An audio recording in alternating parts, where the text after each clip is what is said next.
Morning, Wednesday the 20th of May, and we are at the side of Derwent Water, which is just down there, and we're just about to go and do High Spy, Maiden Moor and Cat Bells. That's it, we're back.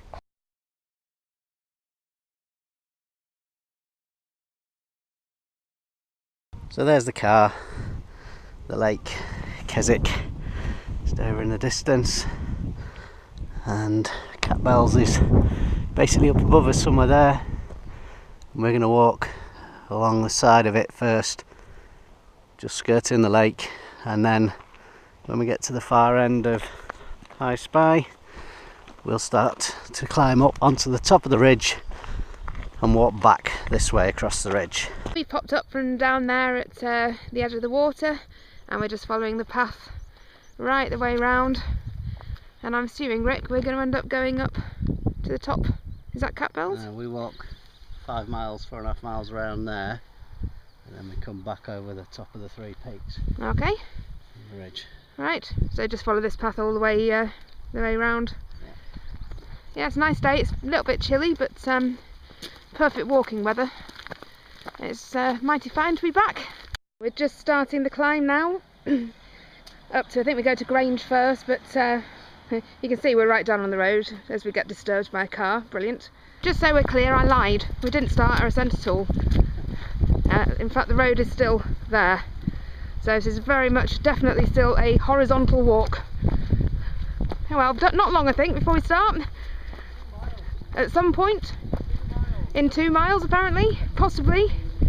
So up here's High Spy. Hello, Ricardo.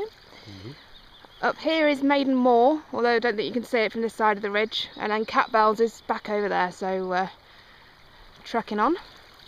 Is that a fox? I hope it's not a doggy. Or a cat?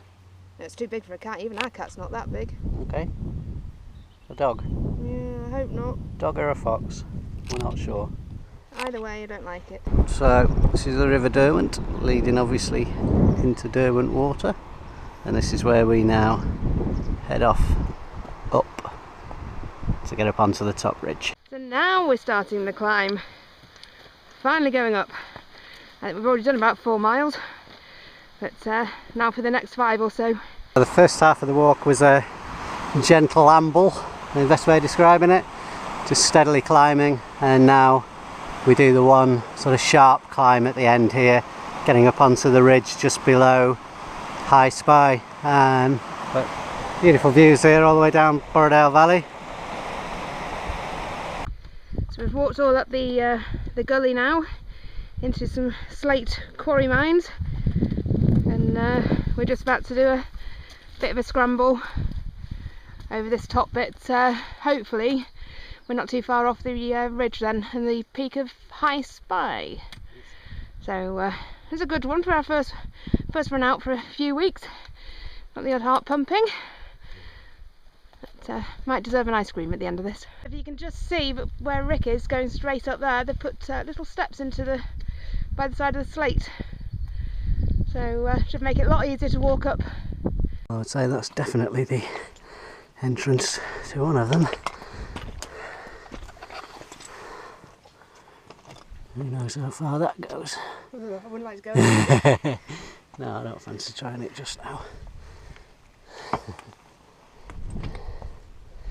So we finally come up the gully which was there with all the slate workings, and now we're sort of on the main ridge path heading up to High Spy, which is up there. There it is, again, top of High Spy, 653 metres I think it is, and I think it's our 86th, could be the 85th, need to double check with Joe, and there we go. I think the views from around the other side should be pretty stunning, hopefully. We've been going 3 hours 45 minutes and we've only just bagged our first peak, so and this could be a good 7.5 hour day. We're coming up ninja like on Wainwright number 86, High Spy. There you go. So 86, but yeah, we worked hard for that one. Some you work hard for. I couldn't figure out whether it was 85. No, that was 86. Pretty certain that's 86, but there's some that you just work so hard for, and that shouldn't have been a tough one, but a little bit tough. But there you go. Beautiful scenery over there. I think that's Dale Head up there, but it's superb. So that's the summit of High Spy, just there, 100 metres away. We just had lunch here in the only little bit of shelter we could find. Joe's just on the off, ready to go, but just show you here, Dale Head, round to Great Gable, Green Gable on the other side. What else can we see? Grisdale Pike, obviously, over on the other side. Skiddaw, Blencathra, and that's it. So this is the path down from High Spy over to Maiden Moor. Maiden Moor is kind of on that top of that ridge that we're heading to there. Great view, Derwent Water. Up over to, I presume, Buttermere, up there in the distance. Skiddaw straight in front of us. We stayed low because we thought the cloud was going to be down circa 500-600 metres, it was forecast, but obviously Skiddaw's clear at the moment, so it's lifted better than predicted. But it's incredibly windy, so in some respects we're probably best that we stayed low.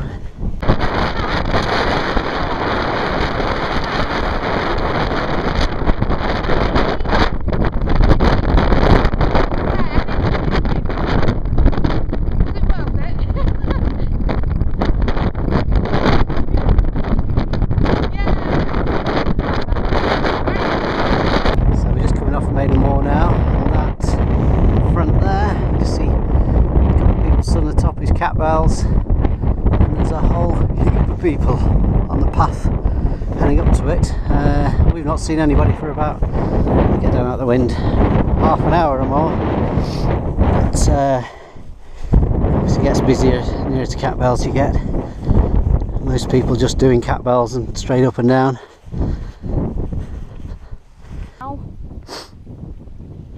They're not going to start radiotherapy now, they're leaving it.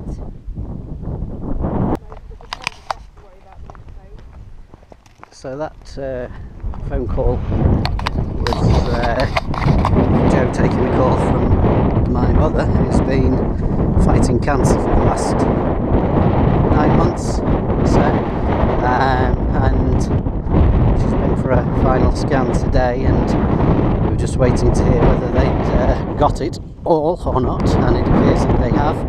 So it was great news. And we'll go over and see them tomorrow because they live up in the lake, so we'll go and say hello to them tomorrow, and then we can be out more often in the future. It's another baby cairn. I think that's... Oh, can't get you and the cairn in the same picture. 88th, I think, and that's Cat Bells. Stunning view though.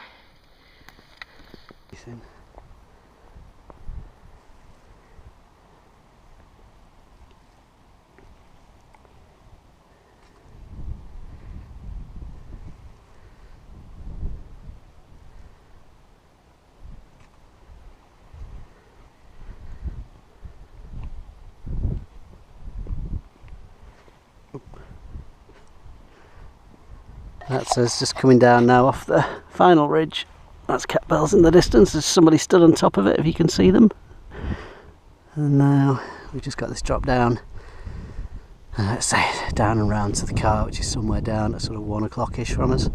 Joe was just saying that was 9 miles to here, so 9¼ miles something by the time we get back.